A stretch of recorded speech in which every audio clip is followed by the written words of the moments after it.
It all started in 1961 when a man from Omaha, Nebraska wanted to make a car look like an airplane. This car is known as the Ford Mustang, and the man who came up with it, his name is John Najjar. He started designing the car in 1961 and pitching ideas to Ford Motor Company. The executives at Ford liked his idea but were not liking the prices. So to make it less expensive, John Najjar had to design a whole new car, using parts from a car that Ford was already producing.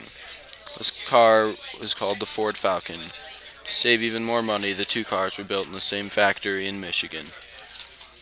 On April 17, 1964, the first Mustang was unveiled to the public at the Ford Pavilion at the New York World's Fair. These Mustangs would be called the 1964 and a half cars. There were many different engines for the first Mustang as well. The smallest, a 2.8-liter straight six producing 101 horsepower. The largest was the very famous K-Code, 4.7-liter V8 producing 271 horsepower. The K-Code meant that the car had a different badge on the front, bigger air filters, and was tuned to be faster. The K-Code was the performance Mustang of the time. The company sold an amazing 126,538 of them during that abbreviated 1964 year model.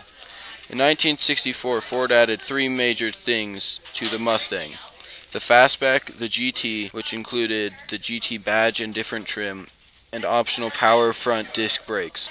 With that many Mustangs in the nation's automotive bloodstream, it was natural that many of them would be raced. But in order to go road racing head-to-head against Chevrolet's Corvette, Ford needed a two-seater.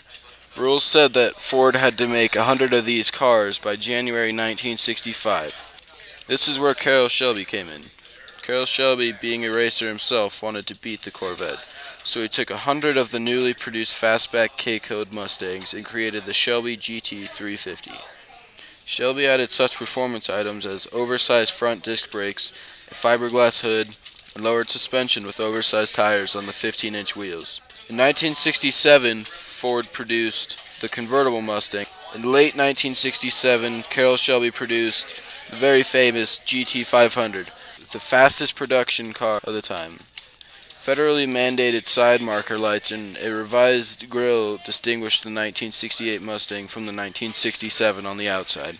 Also in 1968, Ford produced the 427 and 429 cubic inch motors. The new body for 1969 featured four headlights, a sharp nose, and a simpler grille. The fastback had large non-functional scoops dug high into its rear fenders. For those who wanted a luxurious Mustang, Ford offered the 1969 Coupe as a Grande model.